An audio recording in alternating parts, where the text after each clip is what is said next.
para nós aqui em João Pinheiro. Amém? Glória a Deus. Abre aí comigo a sua Bíblia em Isaías 6. Eu quero ministrar esse texto é um texto que eu já ministrei algumas vezes. E Deus tem falado muito ao meu coração, porque eu entrei em um ano totalmente diferente na minha vida. Um ano de desafio, um ano de impulsionamento, um ano de conexões, está sendo algo tremendo. Cadê alguém aqui para mim num instrumento aqui? Menos o Guga, que ele ainda está aprendendo. Violão, o teclado, alguém? Ninguém quis vir, Luiz, vem aqui. É você, Luiz, para não, não é o João Pedro, não, João Pedro, vigia. Vem aqui, vou ver sua camiseta bonita, vem aqui. Servir a igreja aqui. Você está solteiro, filho? Está solteiro, viu, gente? E está solteiro, graças a Deus. Ou a Ele. Isaías 6. Joga o texto aí para a gente, por favor, Guga.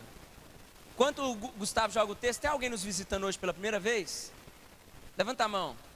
Se tiver alguém visitando a primeira vez que não quer levantar a mão, levanta a mão dessa pessoa aí para mim. Tem não, né? Então nós estamos falhando. Precisamos trazer mais pessoas. Isaías 6, a partir do versículo 1. No ano da morte do rei Uzias, eu vi o Senhor assentado sobre um alto e sublime trono.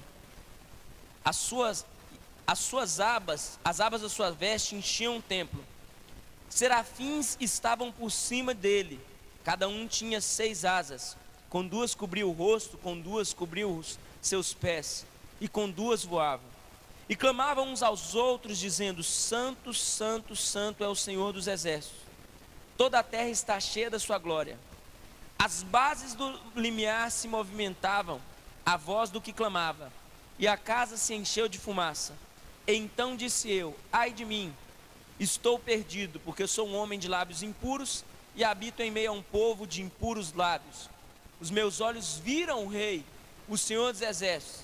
Então um dos serafins voou para mim, trazendo na mão uma brasa viva, que tirara do altar com uma tenaz.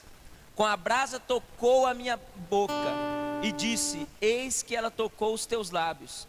Tua iniquidade foi tirada e perdoado o teu pecado. Depois disso ouvi a voz do Senhor que dizia: a quem enviarei, ou quem há de ir por nós? Disse eu: eis-me aqui, envia-me a mim. Então disse ele: vai e dize a este povo. Vamos parar só aqui na metade desse último versículo, amém? Diga assim: Senhor Jesus, eu estou disponível para ser chacoalhado pela sua glória nessa noite. Amém? Glória a Deus. Pessoal, nós vamos falar hoje de um profeta que, sem dúvida nenhuma, se torna um dos personagens mais importantes da Bíblia Sagrada, o profeta Isaías. Para você que não sabia, o profeta Isaías, ele é considerado o maior profeta messiânico. Pastor, o que é isso, o maior profeta messiânico? É o profeta que mais anunciou sobre vinda, vida e morte de Jesus. O profeta Isaías, ele viveu 400 anos antes de Cristo, mais ou menos. Algumas das profecias dele são descabidamente assim, impressionantes. Porque se você escutou alguma música do Rodolfo Abrantes, que chama Isaías o quê? Vocês sabem, né? Mas vocês já leram Isaías também, né? Vocês vão pegar aí, tem música do Morada, tem música do Rodolfo também, que fala sobre a vida de Jesus, mas baseada através das palavras de Isaías. Você precisa conhecer Isaías para saber um pouco mais sobre Jesus.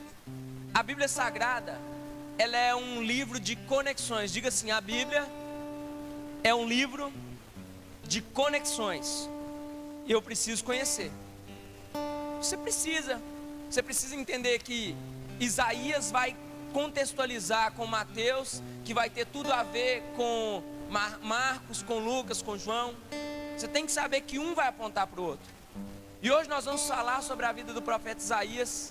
Mas a primeira coisa que eu quero falar para estremecer o seu coração, eu espero que Deus já tenha te dado essa revelação lá no seu quarto. senão você vai receber ela aqui agora. Vai lá no versículo 1 comigo de Isaías 6. Alguém fica de pé na igreja e lê bem alto o comecinho do versículo 1. Alguém fica de pé aí, lê bem alto. Vamos lá, cadê? Isaías 6. Alguém fica de pé, bem alto. Espera aí. Pode ficar assim. No ano da morte do rei Uzias, eu vi o quê? Pode sentar, Jonathan. No ano da morte do rei Uzias, eu vi o Senhor. A primeira coisa, já vamos começar quente. Você não escolhe a hora que você vai ver o Senhor. É Deus quem escolhe o momento que vai se apresentar a você. Na verdade, você precisa ter uma atitude quando Ele se apresenta a você. Você precisa ter uma atitude quando o Senhor se revela a você. Porque não é só o Senhor se revelar, é o que você vai fazer com a revelação. Revelação sem a sua atitude é o quê? Uma palavra lançada aos porcos. Pérolas lançadas aos porcos. Não é nada. Não é nada uma palavra sem uma atitude. Se você descobre que alguém está doente na casa dele e você não faz nada por ter descoberto isso, não foi nada. Você só é mais uma pessoa com pena do doente. Agora, se alguém fala assim: Marcelo, tem uma pessoa doente lá no hospital assim, você lembra do fulano? Aí o Marcelo já vai ficar com aquilo no coração, que eu conheço o Marcelo, mas agora eu tenho que ir ali, mas eu também tenho que ir no hospital. Você está entendendo o que eu estou falando? Se alguém fala, libera uma palavra, você tem que ter uma atitude dentro de uma palavra. É igual o desempregado que está na cama há 4 meses, precisa de um emprego, você chegou, está precisando para trabalhar em tal lugar. Ah, mas eu acho que eu não dou conta. Palavra sem atitude, querido, é só palavra, não muda nada, nada, nada, nada. Você precisa se mover diante de uma palavra. Quando Deus fala com Abraão, Ele fala: sai da sua terra, da tua parentela e vai para uma terra que eu ainda te mostrarei. Ou eu te mostrarei. A terra que eu ainda te mostrarei, ou a terra que eu te mostrarei, está no futuro, amém? Então veja que Deus só falou assim: Abraão, sai da sua terra, da tua parentela e vai. Eu ainda te mostro o que vai acontecer no 2º capítulo. Abraão pega as coisas dele, levanta, despede da família e vai. Você precisa de uma atitude. Como vai ser o seu ano sem uma atitude? Como vai ser a sua vida sem uma atitude?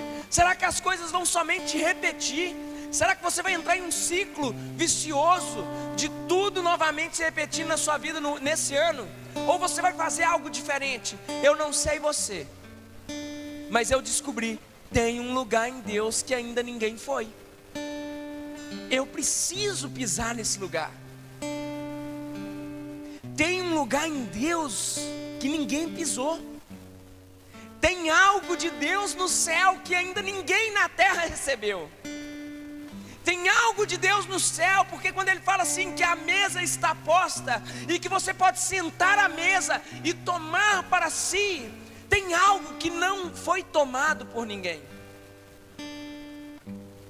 É por isso, querido, de tempos em tempos você fica impressionadinho com a palavra de alguém no YouTube.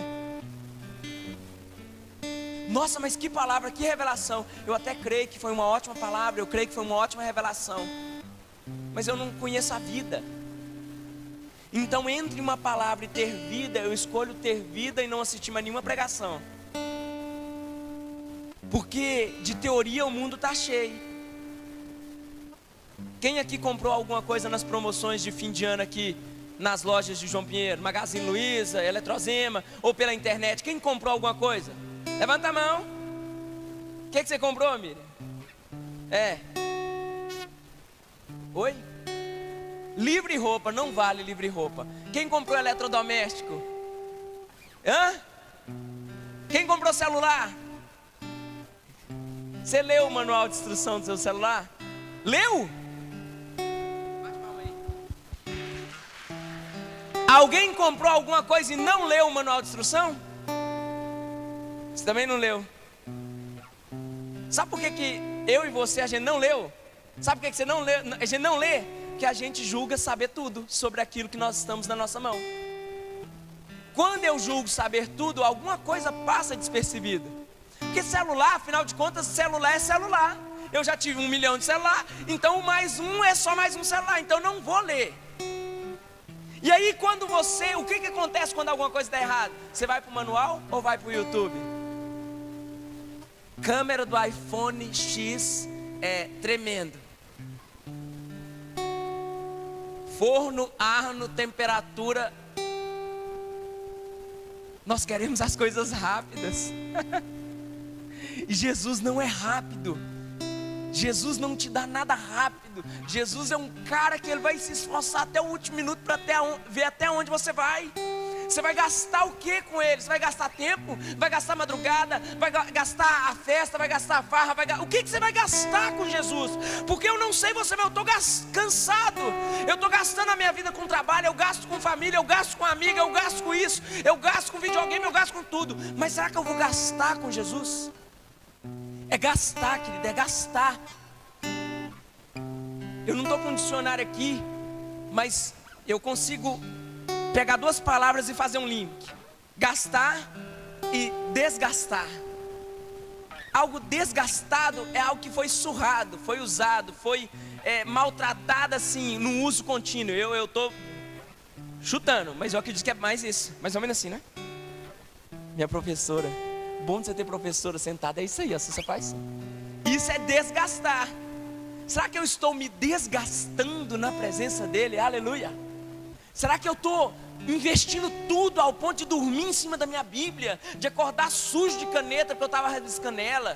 Será que eu estou insistindo em oração ao ponto que eu já começo assim: abençoa Senhor, não sei o que lá. Será que eu estou começando a orar para abençoar time de futebol? Como que está? Querido, eu falo de desgastar porque Jesus foi especialista em se desgastar. Em 3 anos ele destruiu a vida dele. Em 3 anos ele destruiu a vida dele. Porque a Bíblia fala que ele se entregou. Não foi, o homem não matou ele. Ele falou assim: ninguém tira a minha vida eu dou. Ele se desgastou até o último minuto. Não há o porquê eu ter essa vida tão confortável. Eu não estou falando que você não pode alcançar as coisas, gente. Eu creio demais que o missionário pode ter o melhor carro, a melhor casa. Que o filho do missionário, para mim, ele tem que estudar na melhor escola. Para mim, o filho do missionário tem que ir para a melhor faculdade. Para mim tem que ser assim. Ele tá servindo ao máximo, Deus também está abençoando ele. Mas se ele não tiver também, glória a Deus, amém? Se ele não tiver também, ele tem que entender. Como que está a nossa vida? Eu vejo Deus se apresentando a Isaías no ano da morte do rei. Ponto. Eu não vejo Deus se apresentando a Isaías quando tudo estava bem, no reino natural e no reino do Espírito. Deus se apresenta a Isaías no ano da morte do rei. Uma crise política, uma crise monárquica, uma crise dentro daquele império, daquele lugar. E Deus se apresenta a Isaías. E sabe o que é interessante? No ano da morte do rei Uzias, eu vi o Senhor. E aonde ele viu o Senhor? Assentado num alto e sublime trono. Os reis, o rei humano, ele morre. O rei eterno, ele continua sentado. Eu vou me apresentar para vocês, Isaías, sentado no meu trono, para te mostrar que quem morreu foi um homem, mas que eu ainda estou aqui reinando sobre esse lugar. Algumas coisas na sua vida vão acabar. Algumas coisas na sua vida vão dar extremamente errado. Algumas coisas na sua vida vão sair fora do eixo. Algumas coisas na sua vida vão sair pior do que a encomenda. Vai ter dias que você vai estar achando que está comendo pão que o diabo amassou, mas ele ainda estará assentado no alto e sublime trono. Algumas coisas vão acontecer para testar você, mas ele ainda está assentado. Caim matou Abel, injusto, mas Deus estava sentado. Deus destruiu a humanidade com um dilúvio, aos olhos humanos, injusto, mas Deus continuava assentado. O trono é dele. E eu não sei você, mas cada um aqui nasceu para servir a um rei. Eu acredito demais nessa ideia de quarto. Eu acredito demais nessa nova visão de adoração e de liberdade. Mas tem momentos que parece que a gente esqueceu. A gente quer tratar ele tanto de pai, de amigo e de meu brother, que tem momentos que a gente esqueceu que Deus é um rei. E aí liberdade demais é problema, porque liberdade me faz extrapolar os limites. Eu falo isso porque eu sou pai de uma menina, e eu sei que vai ter uma época que ela vai começar a namorar, e o rapaz vai chegar em mim: oi pastor, boa tarde, a paz do Senhor Jesus. E eu sei que passados uns 40 dias, aquele menino vai estar sentado no meu sofá com os pés para cima, porque eu dou liberdade demais, e eu não vou conseguir mudar isso a tempo. Eu acho que eu vou dar liberdade demais, e eu vou olhar para ele, e a minha vontade é de pegar ele e jogar do lado de fora, mas eu dei a liberdade. É ou não é? Então nós temos que entender a posição de Deus. Você tem que entender que um rei, ele tem que tomar decisões difíceis. E uma das grandes decisões que Deus tomou foi o quê? Entregar o filho dele em uma cruz, em prol das nossas vidas. Então não me venha com essa de que o mundo é injusto, de que eu sou perseguido, de que nada dá certo, porque a maioria das coisas são nossas. A culpa geralmente é nossa. Olha o versículo 2. Serafins estavam por cima dele, cada um tinha 6 asas, com 2 cobriam o rosto, com 2 cobriam os seus pés, com 2 voavam. Clamavam uns aos outros dizendo: Santo, Santo, Santo é o Senhor dos exércitos, toda a terra está cheia da sua glória. As bases do limiar se moviam, a voz do que clamava, e a casa se enchia de fumaça. Então disse eu: ai de mim, estou perdido.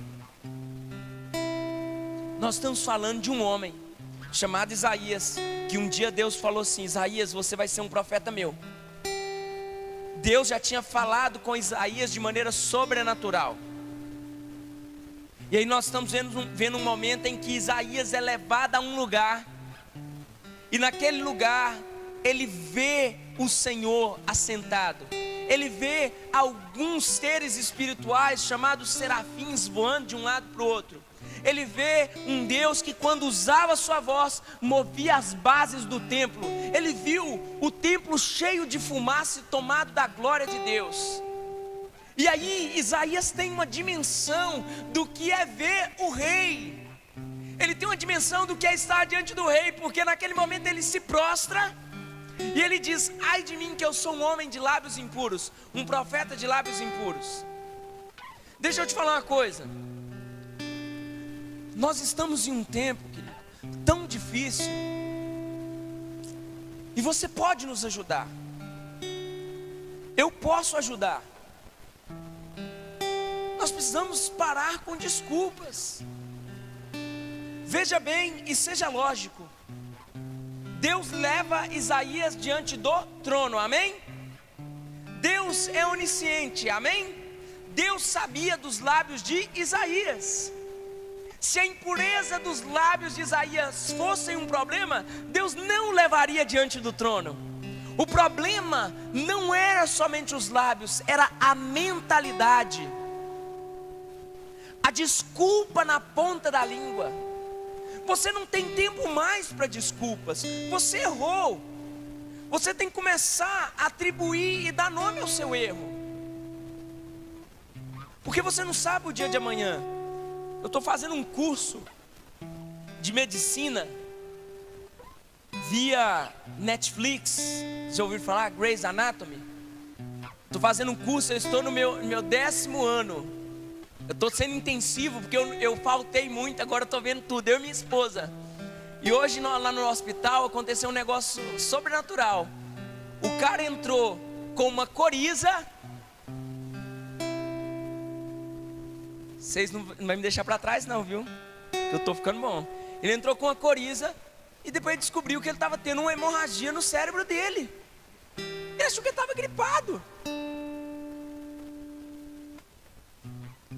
Só que quando eu estou trabalhando lá no hospital, eu também estou ligado em Deus. Aí eu pensei, gente, não quer dizer que eu possa espirrar, ir no hospital e descobrir que eu estou morrendo.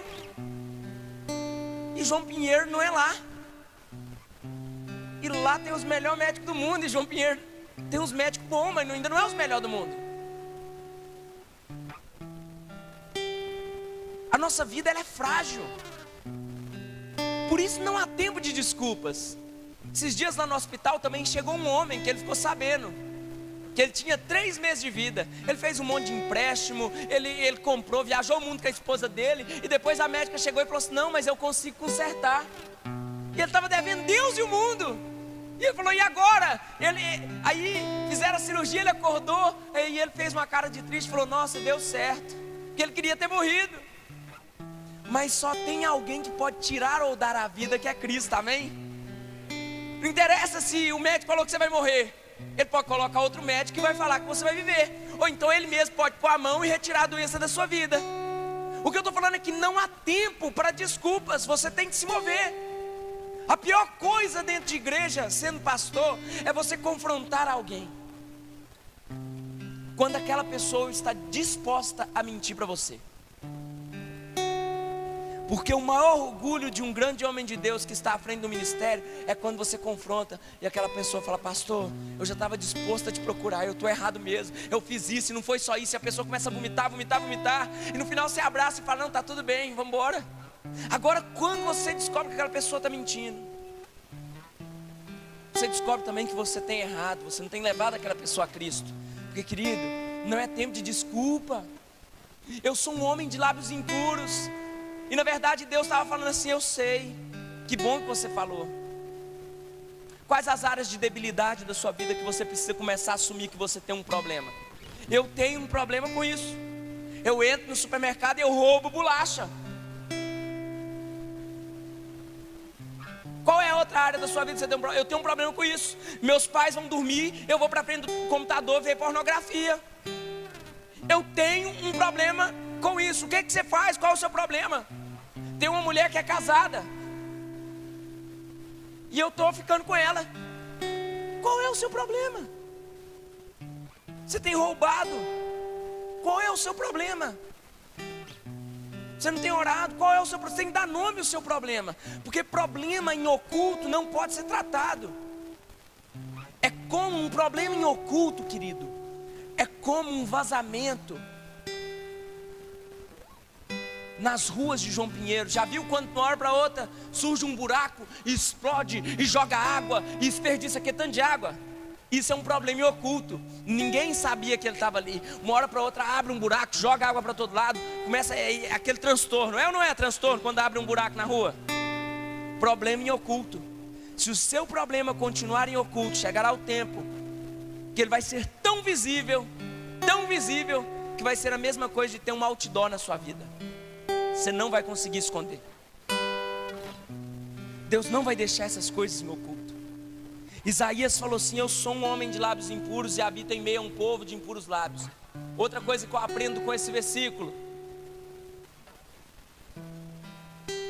todas as vezes que o meu problema ele é trazido à tona, eu arrumo uma Eva para a minha vida. Adão e Eva pecaram.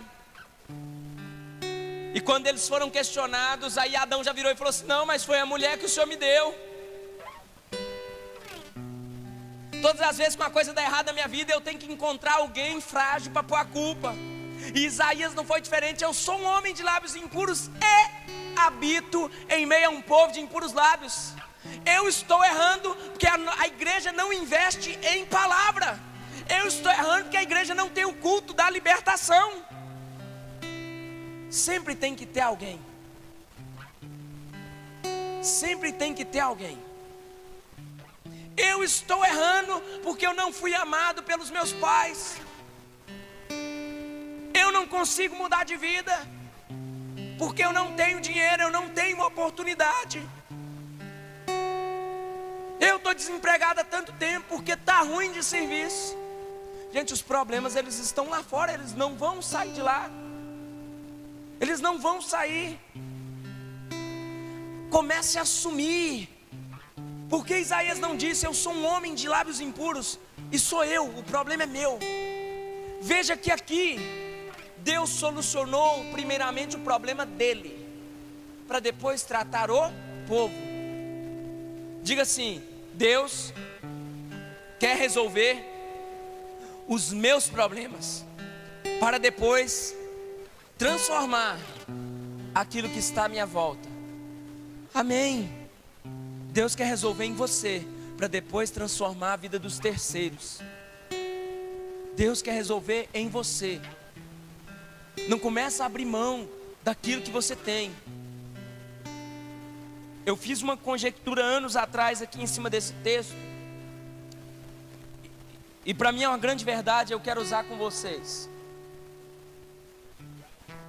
Se você reparar o texto, a Bíblia fala que um daqueles seres espirituais voou até o trono de Deus e retirou uma brasa em uma tenaz. Uma tenaz é como uma tesoura, aquela de garrinha assim, é como uma pinça na verdade. Aquele ser espiritual não podia tocar naquela brasa, mas ele usou uma ferramenta, retirou uma brasa do trono de Deus, voou até o profeta e tocou a brasa nos lábios do profeta. Quando eu vou ler Bíblia, parece que eu estou num outro mundo, que eu viajo demais. E um dia eu comecei a parar para pensar nisso. A medicina moderna, ela usa um procedimento cirúrgico, não posso errar, mas ela usa uma espécie de um procedimento que é chamado de cauterização. Quando você precisa fazer uma incisão, olha, eu já estou falando parecendo um médico, e aí tem alguns vasos sanguíneos, você vai cauterizando, estou certo? Alguma coisa assim? Rapaz, mas eu estou bem médico. Aí você vai cauterizando para não continuar sangrando. Como a medicina moderna aprendeu o processo de cauterização? Desde os primórdios da humanidade. Você já viu aquela série Vikings? Já viu, né? Você gosta de Netflix, igual o pastor Nelson? Você já viu o filme, tipo aquele filme lá do Leonardo DiCaprio, aquele lá, o Regresso? Quando ele está com o pescoço sangrando, que ele põe pólvora, põe fogo e queima. Ele está cauterizando a ferida para que não sangre mais. Qual era a área, problema da vida de Isaías? A boca dele. Porque ele não parava de falar da sua debilidade e não parava de falar da debilidade do outro. Então Deus, ele quer tratar você como um médico. Ele vai naquele lugar e cauteriza. Então ele pega uma brasa e toca nos lábios de Isaías. Acabou, parou de sangrar. Porque se você continuar lendo, você vai ver que está escrito o seguinte: que Deus fez um teste para saber se havia sangramento. Meu Deus do céu! Deus faz um teste e meio que fala assim: ah, quem há de ir por mim? A quem enviarei? Um homem que só reclamava da vida e das pessoas que estavam à sua volta jamais poderia cumprir o chamado de Deus. Mas um homem cauterizado e curado, quando Deus fala quem há de ir por mim, Isaías fala: eis-me aqui, envia-me a mim. Você compreendeu o quanto isso aqui é gigantesco?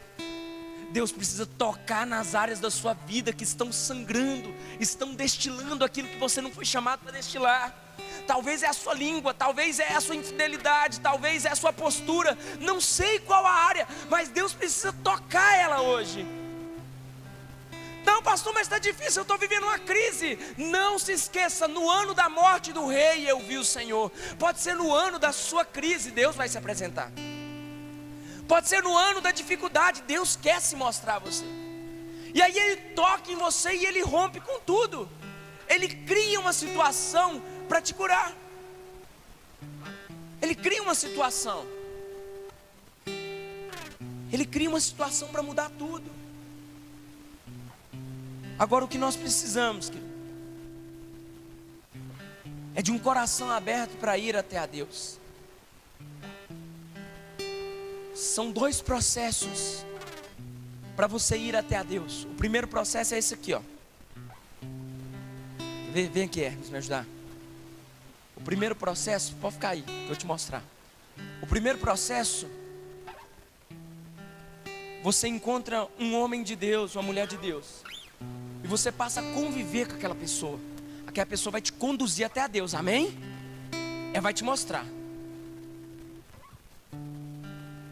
Esse processo é o mais comum, principalmente numa igreja em célula. Você vai ser direcionado semanalmente em célula, em comunhão. Você vai ser direcionado nos cultos, enfim, por aí vai, amém? Só que existe outro processo. Esse aqui é o processo fácil, embora pareça difícil. Esse é o fácil. Agora o outro processo é esse aqui. Você está no processo fácil agora, mas não quer dizer que é o da sua vida, porque eu te conheço. Agora tem um outro processo. Vem aqui. Passar vergonha, João Pinheiro. Você não passa, você é baiano, né? Você é baiano mesmo? Oh, glória a Deus. Toca a Bahia, Jesus, toca a Bahia. Aí você tem outro processo. O outro processo é o quê?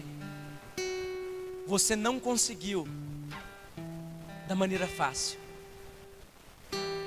Você não foi, você não teve determinação, você abriu mão, você colocou desculpa. Não, meu líder de célula não me dá atenção. Você saiu da célula. O culto do pastor Nelson é chato. O culto do pastor Denner é chato. A igreja é chata. Aí você vai entrar no outro nível, que é o quê? Um dia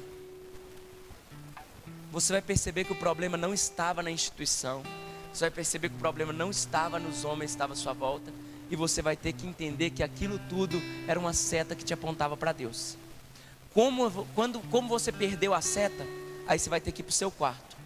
Vai ali, ó, lá perto das bandeiras. Já fica lá.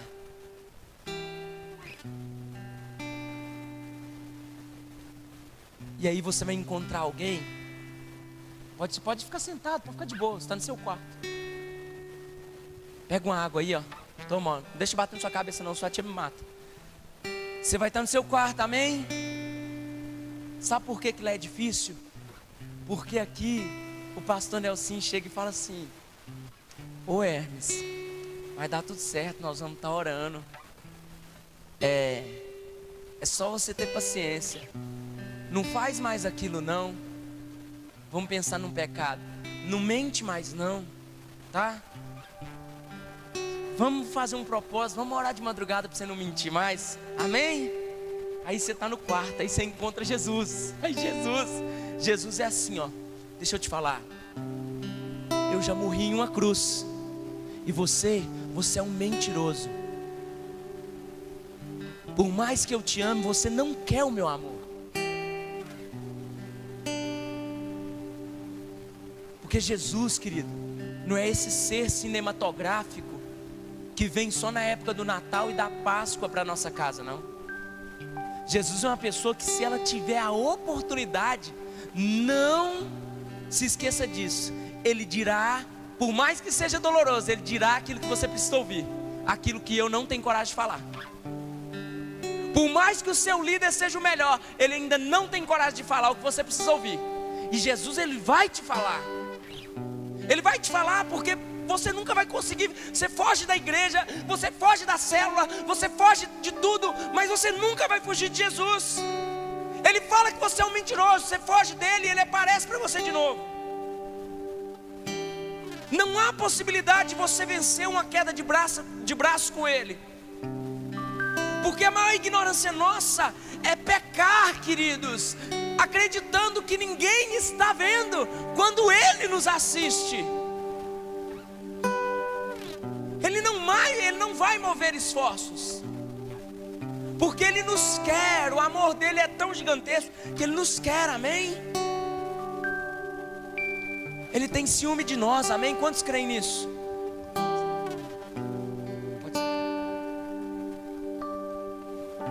Deixa eu te fazer uma pergunta. Quem conhece alguém aí histérico de ciúme? Levanta a mão.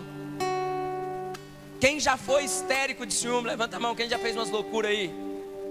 Né? Jogou pedra aí no telhado. Deixa eu te falar um negócio. A pessoa histérica chega no lugar e estiver conversando com alguém, ela vira a mesa, amém? Você tem noção Atenção, você tem noção do que Jesus é capaz para ter você com Ele, só dele e para Ele? Você tem noção de até onde Deus pode ir para ter você do lado dele? Você tem noção das situações que você pode se colocar, ou Deus pode te colocar para você ter a atenção naquilo que é importante? A maioria das pessoas vem para a igreja por causa de uma crise. A maioria das pessoas nos procuram quando tudo está ruim. A maioria das pessoas nos procuram quando as coisas já foram por água abaixo. Quando elas não deveriam somente nos procurar, elas já deveriam estar procurando a Deus há muito tempo. A maioria das pessoas que entram por aquelas portas, elas já estão cheias de problemas. E isso é o normal, porque a Bíblia fala que os sãos não necessitam de médico, mas sim os doentes, amém? Então que venham outros doentes. Só que o que eu quero te explicar é que não foi à toa. Quando lá em João 5 Deus cura o enfermo do tanque de Betesda, tinha 38 anos que o cara estava doente em uma cama. Diga assim, 38 anos. Agora prepara o seu coração. Ele estava 38 anos doente em uma cama. Deus cura ele. Jesus encontra ele lá na frente, amém? Acho que no versículo, não sei se 40, alguma coisa. Quando Jesus encontra com ele, Jesus vira para ele e fala: vai, não peques mais, para que não te aconteça algo pior. Então o pecado pode me colocar em uma situação difícil. Existe algo pior do que ficar 38 anos em uma cama. E esse algo pior pode sobrevir sobre a minha vida através do pecado. Não se engane, está escrito: de Deus não se zomba. Está escrito que o salário do pecado é a morte. E eu quero muito acreditar, muitas vezes a igreja só acredita nos textos bons, porque o choro dura uma noite, mas a alegria virá ao amanhecer, porque ele fala infinitamente além daquilo que nós pedimos ou pensamos. Se as dádivas de Deus vão vir sobre as nossas vidas, o mal também pode vir a qualquer momento. De Deus não se zomba, é o que está escrito. De Deus não se zomba. De Deus não se zomba. E você não conhece Deus verdadeiramente, e eu não conheço Deus para saber até onde Deus pode ir pela minha vida. O meu pecado pode me colocar em um lugar, querido, que só Deus pode me tirar, se Ele quiser. Quando nós somos jovens, e eu estou nessa transição, eu estou até vivendo uma crise de identidade, porque eu quero ser mais novo do que eu sou. Eu estou com 32, eu quero ter 15. Os meninos pulam da ponte, eu quero pular. Misericórdia. Quando a gente é novo, a gente não tem limite. A família da Laura construiu um prédiozinho aqui, ó. Quando eu era mais novo, eu praticava aquele esporte francês, parkour, sabe aquele parkour? Você sobe nos lugares, sobe, entendeu? Aquilo era uma construção, eu subi ela pelo lado de fora. Facinho de um tijolo saltar na minha mão. O lugar era 3 andares. Eu descia lá pela como fala, marquise do negócio. Hoje em dia, quando eu vejo o vídeo que eu fiz aquilo, eu falo, nunca mais. Porque quando eu era mais novo, eu pensava que eu era imortal, né? Você não tem limite. Hoje em dia que você tem que trabalhar, você tem que pagar a conta, você tem filho, você é casado. A época mais fácil de nós errarmos é na nossa juventude. A época mais fácil de errarmos, a época de maior paralisia de homens de Deus é na juventude. Satanás, ele ataca todas as áreas de um homem, mas a juventude é o seu carro-chefe. Porque na juventude nós somos impulsivos. Na juventude nós sempre achamos que vamos ter uma segunda chance. O jovem sempre acha que ele vai ter uma segunda chance. Nós somos sem limites. Quando você casa, você vê que é diferente. Porque quando eu olho para minha esposa e eu falo assim, gente, e se eu trair? Deus perdoa, a Jéssica não. Amém? Deus me perdoa, a minha esposa não. Então eu não posso correr o risco, porque eu não tenho outra oportunidade. É uma, no meu casamento, não sei o seu, mas o meu eu sei que eu só tenho uma. Eu não posso queimar essa ficha. Quando a gente é novo, não. Se terminar, vem outra. Quando a gente é novo, a gente não está preocupado. A gente não está preocupado. A gente dá um passo além das pernas. Hoje Deus quer curar algumas áreas da nossa vida. Qual é a área da sua vida que precisa ser tocada por Deus? Qual é a área da sua vida que precisa de fato ser chacoalhada por Deus? Eu não era tão novo assim, mas alguns anos atrás eu disse uma coisa. Alguns anos atrás eu dizia para minha esposa assim: a última coisa que eu importo é o que as pessoas pensam de mim. E Deus me ensinou que muito importa o que as pessoas pensam de mim. Deus me ensinou que o que as pessoas pensam de mim importa demais. Isaías, querido, ele era profeta, mas ele foi chamado a falar para uma cidade. Isaías, ele tinha livre acesso ao palácio do rei. Isaías era um homem de credibilidade, e foi isso que deu a Isaías a oportunidade de falar ao povo, que aquele povo, querido, só escutaria alguém de credibilidade. Então, querido, é momento de você entender que o que as pessoas pensam se importa, que o que você está fazendo com a sua vida hoje importa para Deus, e que Deus tem ciúme de você, e que você pode acabar se colocando em um lugar difícil. Em um lugar difícil. Às vezes nós ficamos tão tristes aqui na igreja, quando alguém chega na gente e fala assim: ah, Nelson, eu vi o fulano de tal. Eu já estou na preguiça do tal eu vi o fulano, que eu já estou quase falando: não me conta não, meu dia está tão bom.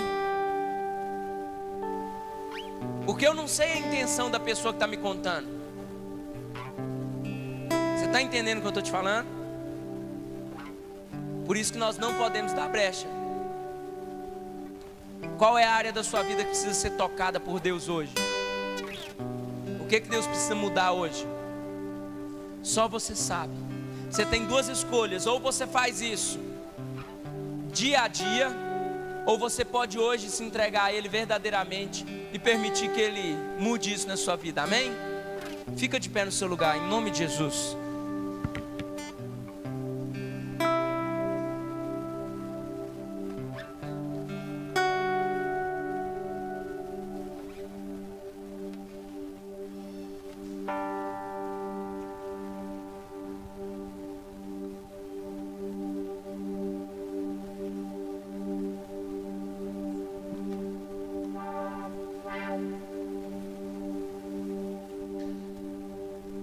Amém.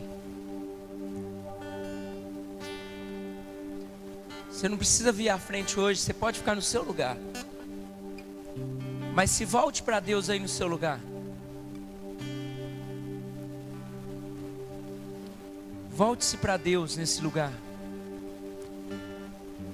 Como tem sido o seu posicionamento diante dos confrontos de Deus? Quando Deus te confronta a orar mais, o que você tem dito para Deus? Que você não tem tempo, que você já está cansado. Quando Deus te confronta, colocando diante de você a oportunidade de falar do amor dele a outras pessoas, o que você tem dito para Deus?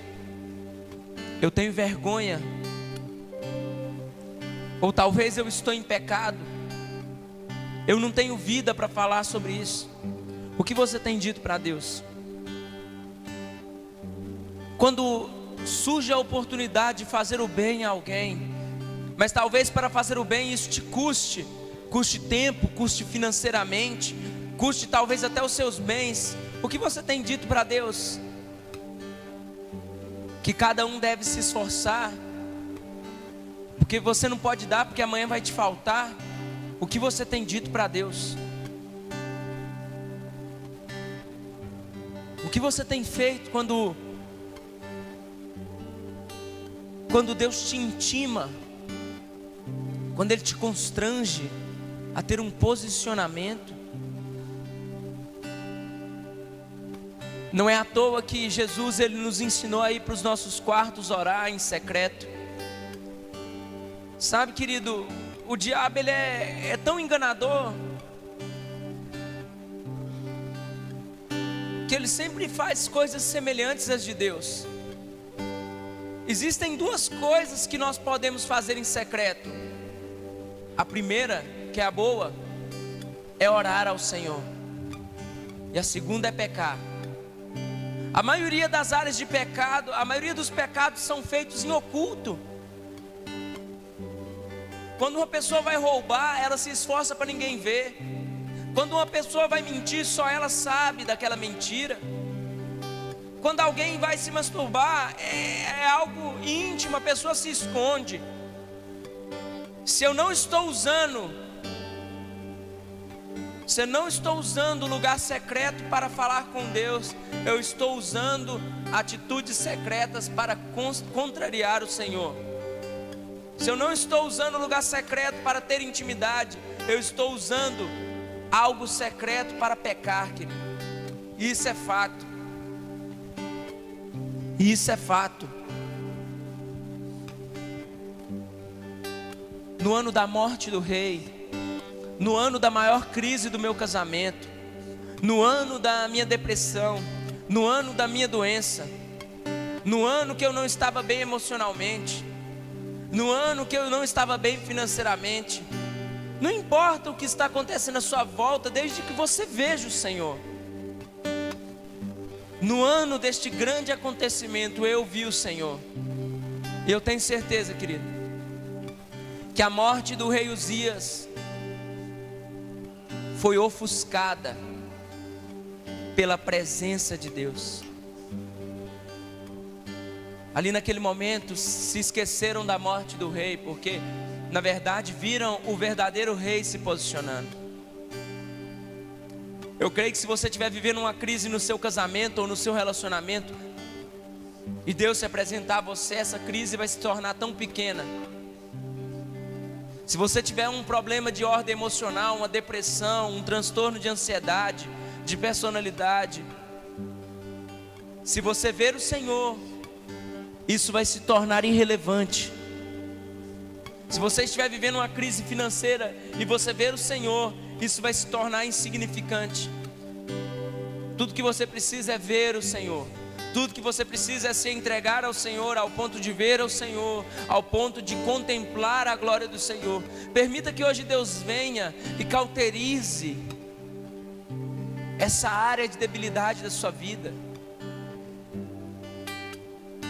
Eu não sei você, querido, mas 11 anos atrás para 12 anos, no ano da minha conversão, naquela época eu não entendia isso, mas hoje eu vejo que naquela época eu estava tão cansado,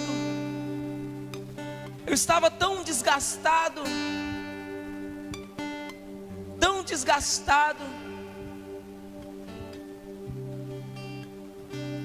porque depois que eu conheci Jesus eu fiquei tão leve.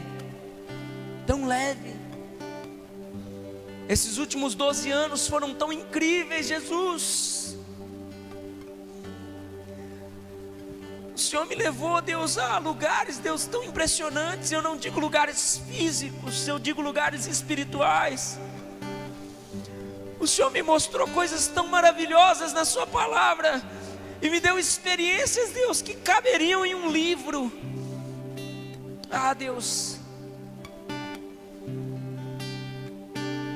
eu sei que eu poderia ter vivido mais, Jesus. Eu sei que eu poderia ter experimentado mais, desfrutado mais, se eu não tivesse perdido tempo com coisas tão insignificantes. Ah, Deus, que 2019 seja um ano de redenção, de restituição, um ano de colher a 100 por 1, um ano de se expor, Deus, até que o seu caráter seja formado em nós.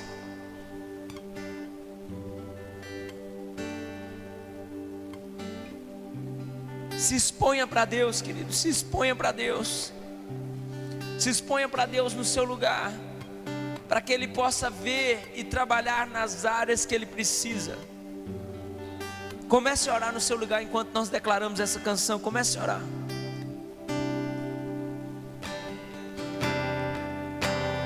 Vi o Senhor sentado no alto e sublime trono.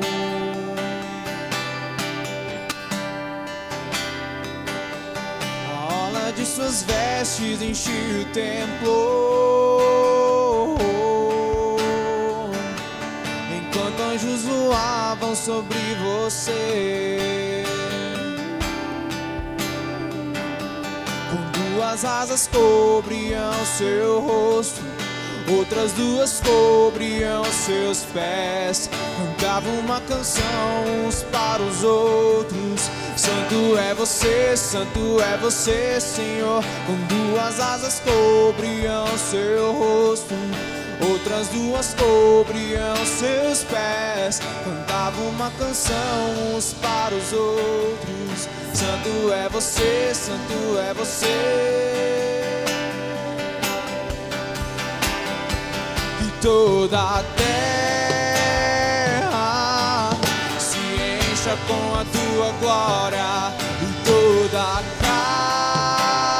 casa se encha com a tua fumaça, e que os meus olhos sempre vejam o Rei da glória, Senhor dos senhores e eterno Rei, Senhor dos senhores e eterno Rei. Que toda a terra se encha com a tua glória, e toda a casa se encha com a tua fumaça, que os meus olhos sempre vejam o Rei da glória, Senhor dos senhores e eterno Rei, Senhor dos senhores e eterno Rei.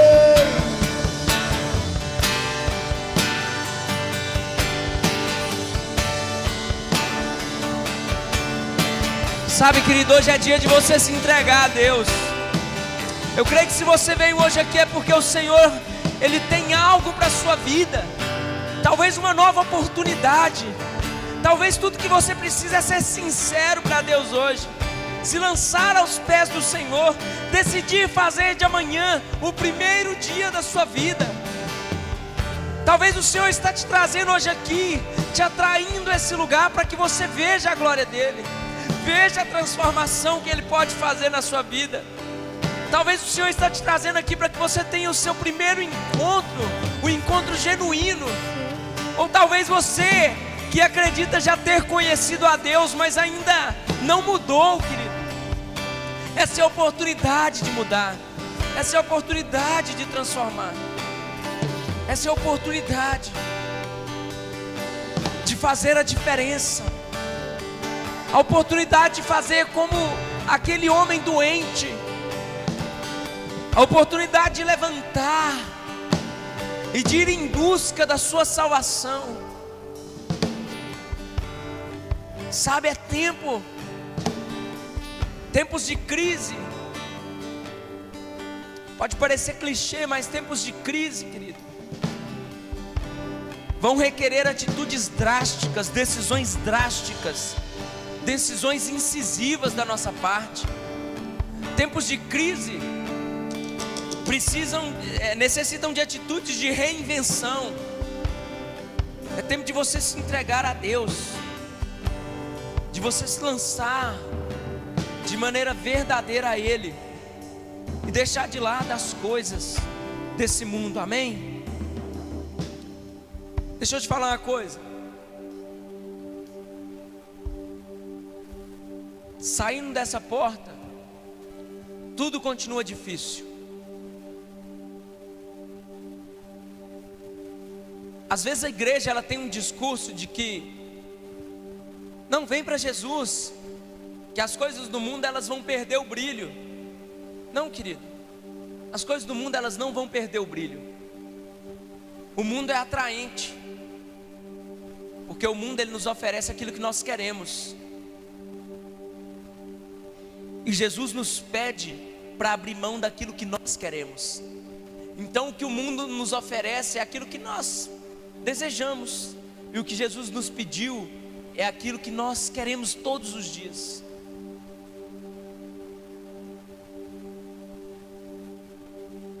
Eu quero convidar você que tem tido dificuldade para vencer as coisas desse mundo, mas que racionalmente, não é espiritualmente, racionalmente decide abrir mão. Como assim?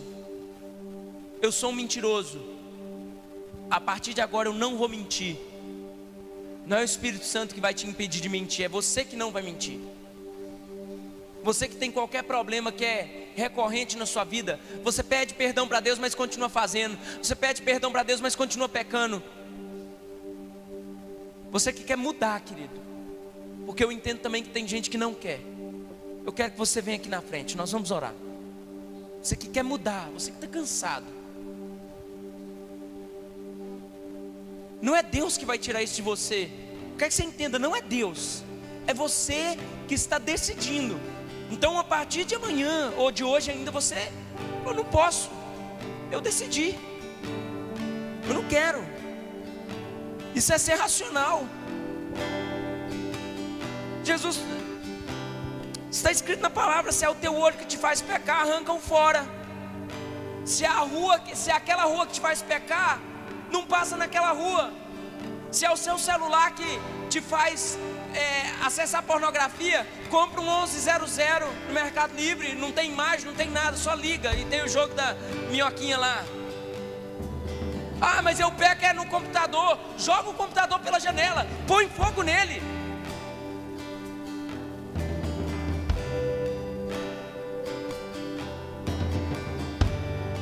É um convite racional. Se o que te faz pecar são certas amizades, liga para elas e fala: eu não quero mais, não quero. Estou indo para o inferno mesmo, pode falar. Estou indo para o inferno, porque eu estou sendo influenciado pela sua vida. Seja radical, tenha uma atitude drástica para chamar a atenção de Deus. Eu devo ser um evangelista quando eu garantir a minha salvação. Em tempos onde nem a minha salvação é garantida, chega de evangelismo, cuide de si mesmo.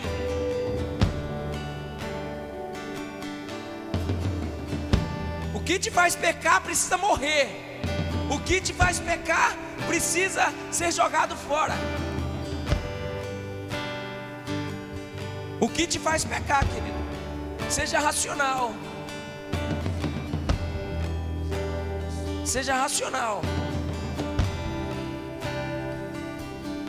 Aleluia.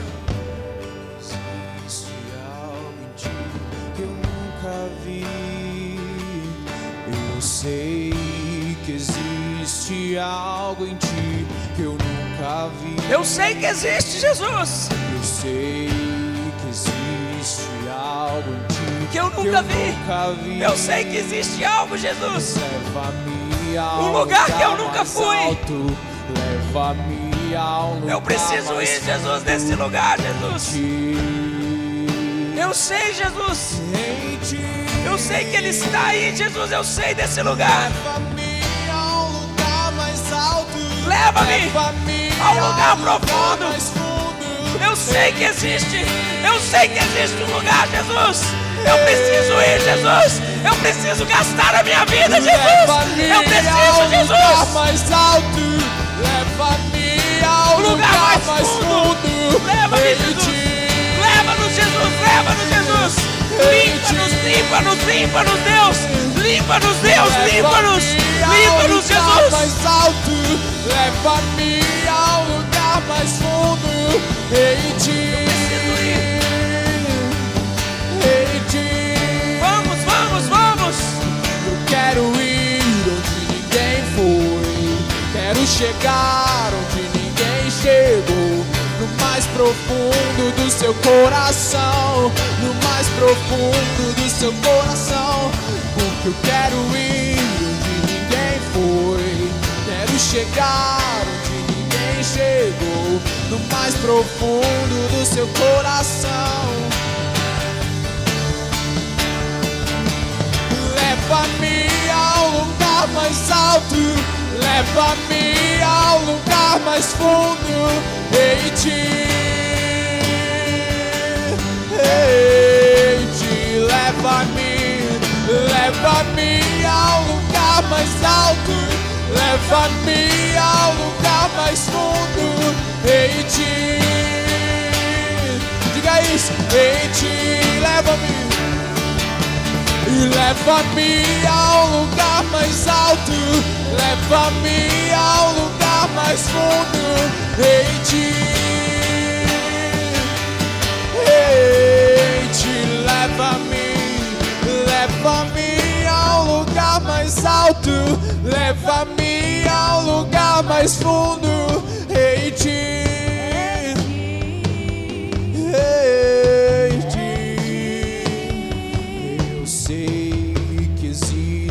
Algo em ti que eu nunca vi. Eu sei que existe algo em ti que eu nunca vi. Eu sei que existe algo em ti que eu nunca vi. Eu sei que existe algo em ti que eu nunca vi. Leva-me a um lugar mais alto, leva-me a um lugar mais fundo em ti. Leva-me, leva-me a um lugar mais alto, leva-me a um lugar mais fundo em ti.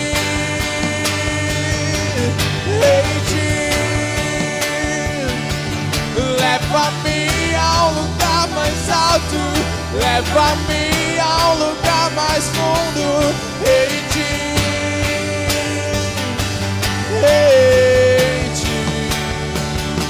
Eu quero ir onde ninguém foi, quero chegar onde ninguém chegou, no mais profundo do seu coração, no mais profundo do seu coração. Eu quero ir onde ninguém foi, quero chegar onde ninguém chegou, no mais profundo do seu coração, no mais profundo. Aleluia, aleluia. Tem certos problemas nossos, queridos, físicos, que quando nós procuramos uma pessoa, o médico ele diz: você não pode mais, se você fizer, você vai morrer.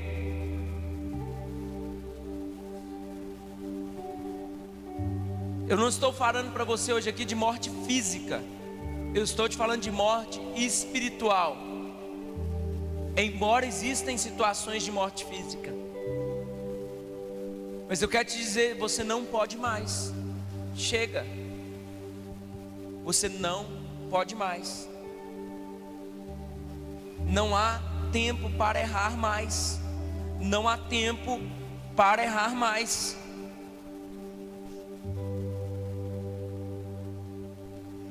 Jesus te chamou e Ele sabe aonde Ele quer te levar. Principalmente os que vieram à frente, mas se você que estiver aí atrás quiser orar, eu queria que vocês repetissem assim comigo. Diga assim: Senhor Jesus, eu sei que a Tua palavra é um livro espiritual, mas eu também sei que tudo que está escrito foram vivências de homens, e eu sou um homem. Por isso eu decido racionalmente abrir mão das minhas áreas de pecado. Senhor Jesus, me dá discernimento para que quando eu estiver me colocando em situação pecaminosa, eu consiga parar imediatamente, ou antes mesmo de começar. Senhor Jesus, eu conheço o meu pecado. Agora pensa aí nos pecados aí, querido. Pensa aí. Eu também estou aqui pensando nos meus. Pensa aí. E diga: eu conheço o meu pecado e sou sabedor que o salário dele é a morte. Senhor Jesus, eu não quero morrer espiritualmente e fisicamente. Por isso eu te peço, me faz uma pessoa prudente. Amém? Tá vendo, querido? Não tem arrepio nenhum. De vez em quando a gente arrepia, amém? Hoje não tem arrepio nenhum, é Bíblia. Você sabe se você pode beber coca ou se você não pode. Você também sabe o que você pode ou não pode fazer. Não faça. Não faça. Seja coerente. Não faça. Decida não fazer. Decida não se contaminar. Decida abrir mão. Abra mão. Abra mão. Abra mão. Amém? Amanhã 10 horas, em nome de Jesus, nós temos muitas pessoas aqui. Amanhã 10 horas, eu queria que cada um estivesse conosco lá na praça, amém? Eu sei que é um pouco tarde, querido, mas nós estamos nos esforçando para acabar o mais cedo possível. Então vamos para lá com a gente 10 horas. Convide mais uma pessoa para estar conosco, amém? Levanta sua mão. Espírito Santo, nos leva em paz e em segurança, entendendo e compreendendo plenamente a sua palavra. Que possamos ir, Deus, debaixo das suas doces consolações, debaixo de todo amor e graça que está em Cristo e que está em Deus, em nome de Jesus. Querido, vai em paz. Deus te abençoe em nome de Jesus, e que possamos ir mais profundo nele, amém?